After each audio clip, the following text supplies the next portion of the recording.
जय श्री गणेश, हरे कृष्ण, हर हर महादेव। नमस्कार बंधुओं, कैसे हैं आप सभी।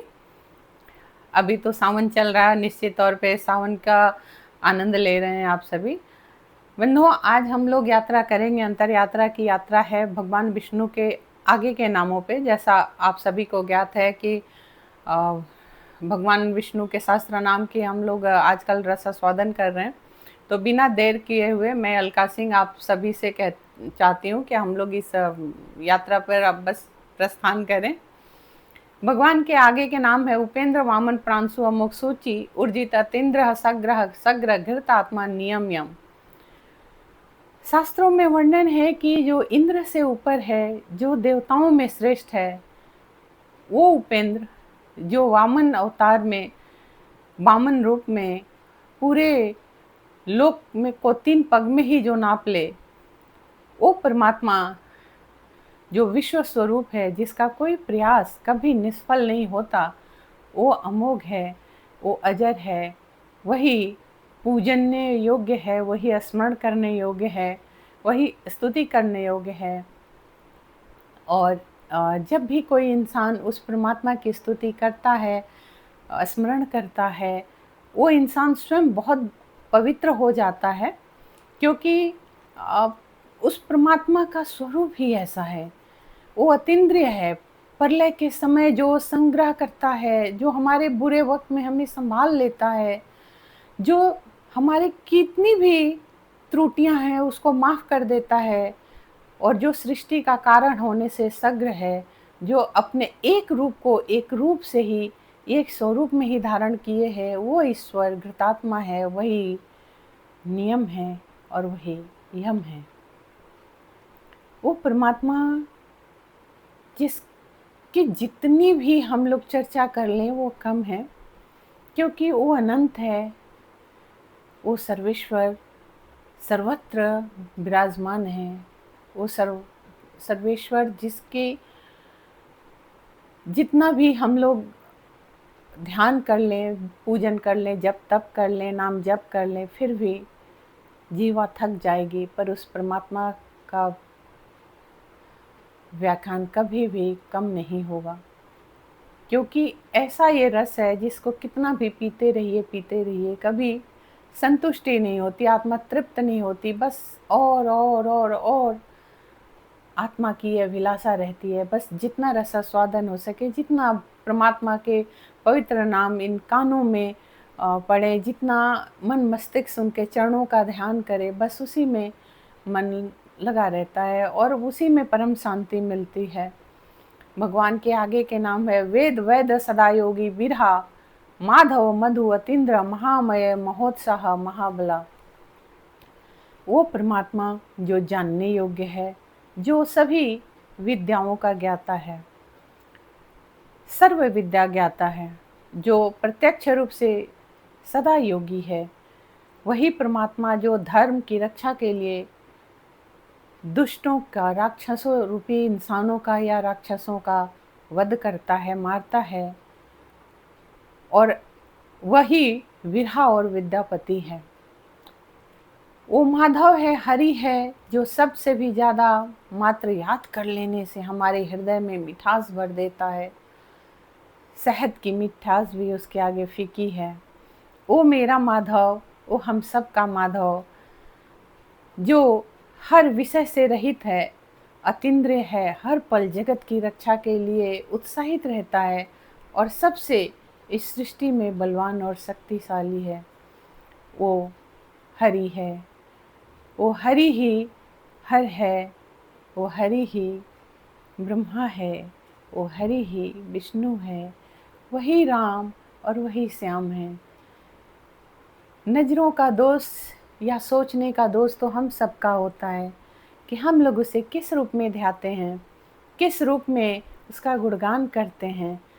लेकिन जिस भी रूप में हम उसका गुणगान करते हैं, शास्त्र कहता है वो जीव धन्य है, वो आत्मा धन्य है, जो हरि का स्मरण करती रहती है, जिसकी जीवा नहीं थकती है, जिसकी आत्मा की कभी हरि का नाम लेने से तृप्ति नहीं होती है, वही परमात्मा परमानंद है। और उसी परमात्मा का स्मरण सदैव हम सबको करते रहना चाहिए, क्योंकि वो परमात्मा सर्वत्र है। हम जो बोल रहे हैं, हम जो कर रहे हैं, जो हम कह रहे हैं, जो हम सुन रहे हैं, हर तरफ हर जगह वही परमात्मा है, वही माधव है, वही इस संसार में प्रेम का सागर है। जो हमारे आपके बीच में प्रेम है, वो मिठास वही उस माधव का दिया है, उस माधव का ही रूप है। और जिन लोगों का व्यवहार दुष्टों जैसा है, उनके अंदर भी वो राक्षस रूपी जो जीव है, उनके कर्म हैं। परमात्मा हमें सदैव उसी मार्ग को दिखाता है जिस पे हमारा जीवन सफल हो। लेकिन हम मनुष्य जो हैं वो अपने कर्मों के अनुसार ही अपना जीवन बना लेते हैं, तय कर लेते हैं। अपने कर्मों के अनुसार ही इस जीवन को भी भोग करते हैं और अपने कर्मों के अनुसार ही आने वाले जीवन का भी हम लोग तय कर लेते हैं कि हमने क्या कर्म किया है और हमें क्या आने वाले जीवन में मिलेगा। क्योंकि बंधुओं, ये तो निश्चित है कि अगर हम ये कहते हैं कि प्रारब्ध में हमने क्या किया, तो निश्चित तौर पे अगला जीवन होगा, जरूर होगा। और वो जीवन हमारे आज के कर्मों के हिसाब से ही तय होगा। जैसा हम लोग कर्म कर रहे हैं, जैसा करेंगे, वैसा ही हमारा जीवन हमें मिलेगा। तो हम लोगों को अभी से ये तैयार रहना चाहिए कि हमारा जीवन कैसा होगा, हमारे कर्मों के आधार पे होगा। तो क्यों ना हम अपने कर्मों को इतना सुधार कर लें, उस हरि का, उस परमात्मा का, उस मधुसूदन का, उस माधव का इतना स्मरण कर लें कि वो रोम रोम में हमारे छा जाए, वो रोम रोम को हमारे तृप्त कर दे, हमारी आत्मा को तृप्त कर दे। और बस हम सब अपनी जिम्मेदारियों को पूरा करते हुए उस हरि के शरण का सदैव ध्यान करें, स्मरण करें, उस हरि का जाप करें, उसे याद करें। 2 क्षण ही सही उस हरि को कभी न भूलें। शास्त्रों में परमात्मा का आगे के नाम है महाबुद्धि, महावीर्य, महाशक्ति, महाद्युति, अनिर्देश्य वपुः, श्रीमान अमे आत्मा महादृढ़।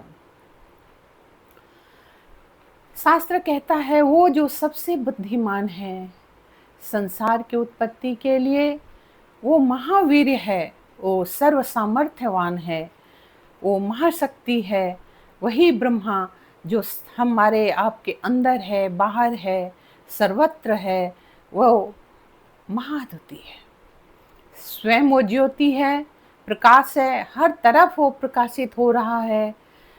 अज्ञेय होने के कारण अनिर्देश्य वपु है, वो परमात्मा सर्वत्र अंदर बाहर विराजमान है।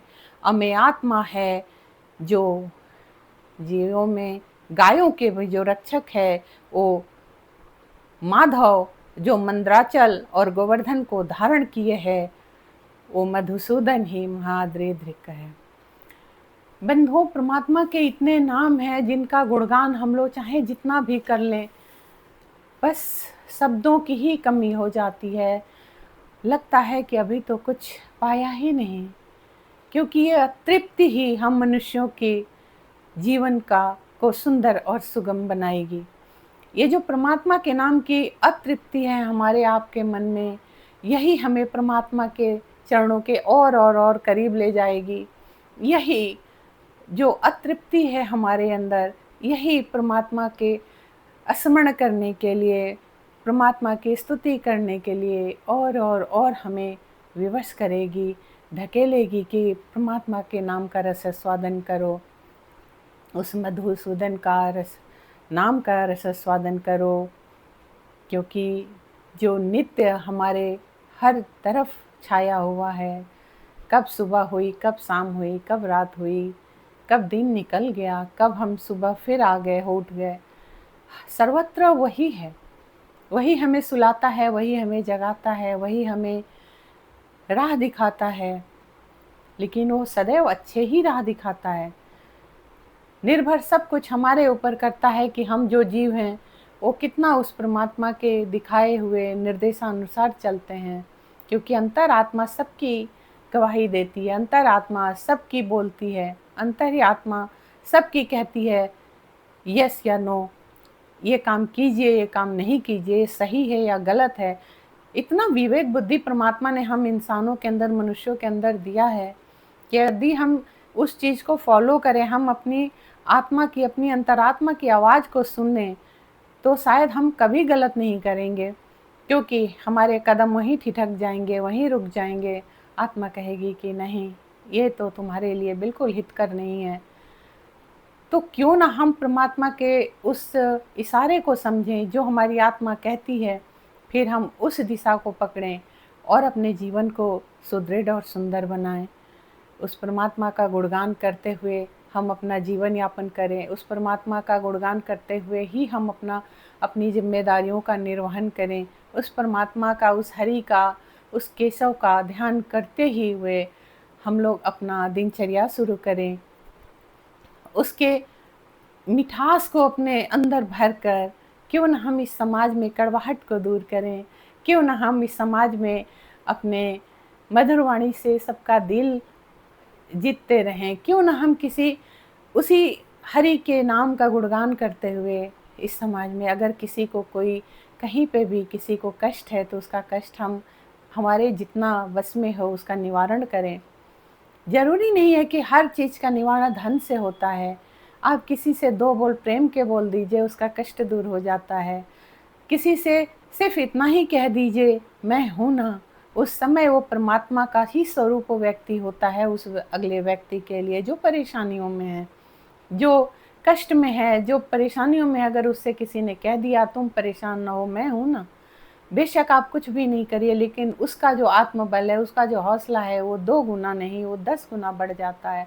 उसमें एक नई एनर्जी की जागृति होती है, नई प्रेरणा उसको मिलती है और पुनः वो उन्हीं शब्दों के सहारे कि कोई है मेरे लिए, बस उसी सहारे को, उसी पगडंडी को पकड़ को अपना जीवन फिर पुनः संवार लेता है। और उसको सदैव वो ये रहता है कि हाँ, किसी ने मेरा हौसला बढ़ाया। इसलिए आप सभी से मेरा अनुरोध है कि आपके इर्द-गिर्द भी अगर कोई ऐसा व्यक्ति है, कोई ऐसा घर है, जहाँ पे कोई भी इस तरीके की मानसिक पीड़ा से पीड़ित है, कहीं भी कोई किसी भी तरीके का कष्ट है, यदि आप सक्षम हैं तो उसको आप धन बल से मदद करिए। आप कुछ भी नहीं कर सकते तो 2 बोल उस मधुसूदन के नाम का, माधव के नाम का प्रेम से उससे बोलिए। देखिए उसका कष्ट भी दूर हो जाएगा और उसके जो अंदर की आत्मा की जो आवाज़ होगी वो आपको दुआएं भी देगी। तो ऐसे लोगों की दुआएं लिया करिए और उनका कष्ट दूर किया करिए। आगे परमात्मा का शास्त्र में नाम है महेश्वास महिमति श्रीनिवास संतागति अनिरुद्ध सूरानंद गोविंद गोविंदापति। वो ईश्वर जिसके हाथ में धनुष है, जो ईश्वर जिसके हाथ में त्रिशूल है, वो ईश्वर जो सदैव बंसी बजाता है और सबको लुभाता है, वो परमात्मा जो धनुष लिए वो राम है, जो त्रिशूल लिए वो हर है, और जो बंसी बजा के सबको अपनी धुन पे नचाता है, जो इस समाज को, इस जगत को नचा रहा है, वो परमात्मा, वही तो श्याम है, वही तो गोविंद है। वो परमात्मा जो जल में डूबी हुई पृथ्वी को धारण किया, वो महिमती जिनके हृदय में माता श्री महालक्ष्मी, मतलब जिसके हृदय में श्री निवास करती हैं, वो परमात्मा जो जल से पृथ्वी को, डूबी हुई पृथ्वी को ऊपर लेकर आया, जिसके हृदय में स्वयं माता लक्ष्मी का वास है, जो सत्पुरुषों में समता गति है, जिनका प्रादुर्भाव समय या किसी और चीज़ों से निरुद्ध नहीं है, वो अनिरुद्ध है। और देवता भी जिनका स्मरण करते हुए कभी नहीं रंज थकते, वो परमात्मा जिसका नाम लेते हुए जीव आनंदित होता है, वो सुरानंद जिन्होंने पाताल लोक से पृथ्वी को जल से उद्धार कर ऊपर लाए, वो गोविंद जिनकी स्तुति इंसान ही नहीं देवता भी निरंतर करते रहते हैं, वो हरि जो गौओं का भी रक्षक है, जो हमारी वाणी भी है, हमारा कर्म भी है, हमारा धर्म भी है, वो गोविंद है, वो गोविंदापति है। इस पृथ्वी पर जाने कितना कुछ है, लेकिन हम में से कितने लोग इस चीज़ को मानते हैं या जानते हैं कि ये पृथ्वी तो कभी थी ही नहीं, ये पृथ्वी तो जल में समाहित हो चुकी थी। तो कौन सी शक्ति थी जो इस पृथ्वी को जल से निकाल कर ऊपर ले आई? वो कौन सी शक्ति थी जिसने जल से पृथ्वी को ऊपर लाकर पृथ्वी माता का उद्धार किया और उस पृथ्वी पर इतने सुंदर सुंदर जीव दिए, इतने सुंदर सुंदर अपनी कीर्तियाँ बिखेरी चारों तरफ। ये धरती माता कितनी सुंदर है, कितनी खूबसूरत है, कितनी प्रकृति ने छटा बिखेरी हुई है। प्रकृति और पुरुष ने इस धरती को कितना खूबसूरत, कितना सुंदर बना दिया है। कितना आप सोचिए, आप देखिए तो आनंद होता है। मामूली सी चीज़ अगर हम सुबह उठकर अपने घर से निकलकर अपने लॉन में आते हैं और सुंदर सुंदर जब पेड़ पौधे फूल देखते हैं, पत्तियां देखते हैं, तो आत्मा कितनी आनंदित होती है। हरी हरी घासों पे जब हमारे पैर जब रखते हैं हम, कितना आनंद होता है। वो जो एक एनर्जी है जो पूरी हमारे शरीर में जो आती है, कितना एक मन को प्रफुल्लित करती है। सुबह सुबह कभी आप नंगे पैर जब आप घास, हरी हरी घासों पे पैर रखते हैं, वो जो माँ धरती का स्पर्श है वो हमारे अंदर की सारी नकारात्मकता को दूर कर देता है।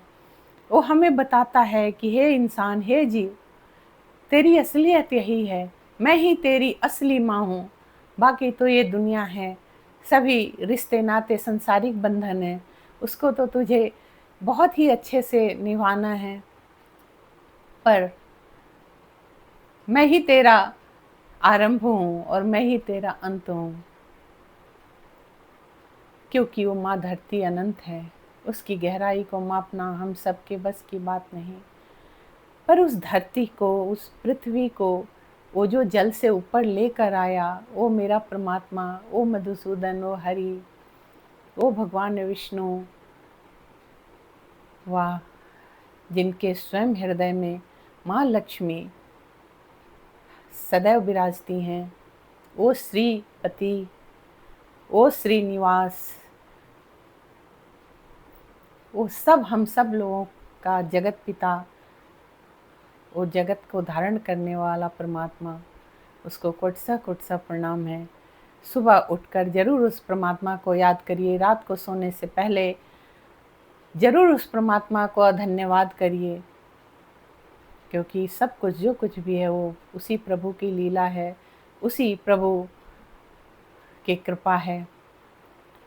शास्त्र कहता है, मरिचि दमन हंस सुपर्ण, भुज गौतम हृदय नाभ, सुतपा पद्म नाभ प्रजापति। जिनका तेज तेजस्वी में भी सबसे ज्यादा प्रकाशित है, जो बुराइयों को खत्म करते हैं, दमन करते हैं, जो हमारे अहंकार को दमन करते हैं, वो परमात्मा धरती, जल, अग्नि, वायु, हर जगह, आकाश, सर्वत्र भ्रमण करता रहता है। ये जो 5 तत्व हमारे हैं, इन पांचों तत्वों में वो परमात्मा समाहित है। वो परमात्मा हर जगह भ्रमण करता है। वो सबसे सुंदर है, सबसे सुंदर, सबसे खूबसूरत, सबसे प्यारा, सबसे न्यारा। वो परमात्मा जो ग्रहों में सूर्य है, और हमारी जब सुबह होती है वो अपनी लालिमा लिए अपनी किरणों के साथ पूरे संसार को प्रकाशित कर देता है। हम सभी जीवों के अंदर हर्षोल्लास भर देता है, जो सारे पेड़ पौधों के अंदर ऊर्जा भर देता है, जो हर जीव के अंदर ऊर्जा भरता है, वो परमपिता परमेश्वर, वो सूर्य, वो परमात्मा जो हम सबको बहुत सारी प्रेरणाएं देता है। सुबह अपने आशीर्वाद से हमें सिंचित करता है, अपनी किरणों से हमें प्रकाशित करता है। वही परमात्मा पक्षियों में गरुड़ भी है, सत्पुरुषों की वो भुजाओं में है, सत्पुरुषों के भुजाओं में वो बल है। वही बद्रीनाथ है, वही हिरण्यनाभ है, वही नर है, वही नारायण है, वही कमल नयन सबके हृदय में प्रकाशित होने वाला पद्मनाभ है, और वही ब्रह्मा प्रजापति हैं। अमृत्यु सर्वाधिक सिंह संधाता संधिमान, स्थिर अजा दुर्मर्शन श्वासता विशुद्ध आत्मा सुरारिहा। जो न जन्म लेता है न मरता है, वो अमृत्यु है, वो कभी नहीं मरता। जो हमारे हर अच्छे बुरे कर्मों को देखता है, वो सर्वत्र सर्वदृक वही जो सिंह है, जो हमारे कर्मों के अनुसार फल देता है, वो संधाता है। जो अपने कर्मों के कारण हम लोग जो भोगते हैं, उसका वो कर्म फलदाता है। वो संधिमान है, जो एक रूप है, जो सदैव स्थिर है, जो हमारे हृदय में जो सदैव विराजमान है। वो अन्याय को बर्दाश्त नहीं करता, सहन नहीं करता। वही दुर्मर्शन है। श्रुति स्मृति स्तुति स्मरण नाम जप गुणगान से जो तुरंत क्षण में प्रसन्न हो जाता है, वो शास्ता है। वो जो सत्य को साथ ज्ञान के साथ सद्गुणों में श्रवण ज्ञान में समाहित है, वो विश्वत आत्मा है। वही सभी लोकों में, सभी देवताओं में समाहित है।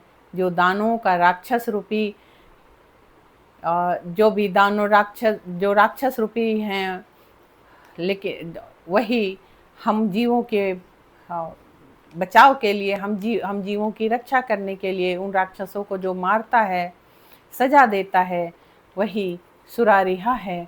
वही परमात्मा जो सर्वत्र छाया हुआ है। बंधुओं, परमात्मा का जैसा हम लोगों ने अभी शुरुआत में ही हम लोगों ने चर्चा किया कि वो अनंत है, वो अनंत उसके रूप हैं। वो सर्वेश्वर जो अपने हजारों हजारों हजारों लाखों लाखों रूपों में सभी के तरफ सर्वत्र छाया हुआ है। हम सभी जीव जो उसका अंश हैं, तो कहीं ना कहीं वो हमारे ही कर्मों के अनुसार हमारे अंदर है। हमारे हृदय रूपी कमल में जो हम लोगों का प्राण है, वही परमात्मा है। लेकिन जैसा भी हम लोगों का प्रारब्ध है, जैसा हम लोग आज में कर्म करते हैं, वैसा ही वो हमारे कर्मों का फल देता है। वैसे ही हमारी समस्याओं का निवारण करता है, वैसे ही हमें राह दिखाता है, वैसे ही इस समाज में, इस दुनिया में वैसे हमें समाज देता है, वैसे ही लोगों से हमारा संपर्क होता है। कभी देखिए आप सभी ने देखा है, सभी के जीवन में ऐसा समय आता है कि कभी लगता है कि चारों तरफ अंधेरा है, कोई साथ नहीं है, लेकिन उन्हीं अंधेरे में एक टिमटिमाती हुई रोशनी ऐसे दिखती है जो पूरा जीवन आपका प्रकाशित कर देती है। उसी अंधेरे से कोई रास्ता ऐसा दिखता है जो आपको आपके रास्ते के सारे अंधेरे को दूर कर देता है, सारे अंधकार को मिटाकर जो आपका जीवन प्रकाशित कर देता है। वो परमात्मा जो कहता है, बस वो दिखता नहीं है, लेकिन उसका स्पर्श तो महसूस होता है। जब भी आप किसी परेशानियों में हैं और कोई उंगली पकड़ के एक तिनका भी अगर आपके पार लगाने का कारण बनता है, तो वो तिनका भी वो परमात्मा है। बहुत कुछ है। एक थोड़ी सी चर्चा हम लोग इस विषय पर भी कर लेंगे कि जैसे रामायण जी में एक चर्चा आती है कि माता सीता के उंगली में एक बार एक कौवे ने चोंच मार दी। वो जो कौवा था वो इंद्र का पुत्र था। माता सीता के उंगली से खून निकल गई और भगवान राम ने देखा और एक तिनका उठा के और उस तिनके को भेज दिया। फिर मतलब उसके तरफ वो तीर से समझ कर छोड़ा। वो तिनका से वो जो कौवा था वो भागता भागता भागता भागता भागता भागता भागता भागता वो पूरे ब्रह्मांड की उसने परिक्रमा कर ली, लेकिन वो तिनका पीछा नहीं छोड़ा। अंततः वो आके माता सीता के चरणों में गिर गया और अपने असली स्वरूप में आया और बोला, माँ मुझे क्षमा कर दो। और भगवान ने, माता ने कहा कि राम जी से कि आप, हे देव, आप इसे क्षमा कर दीजिए, और भगवान राम ने उसे क्षमा कर दिया।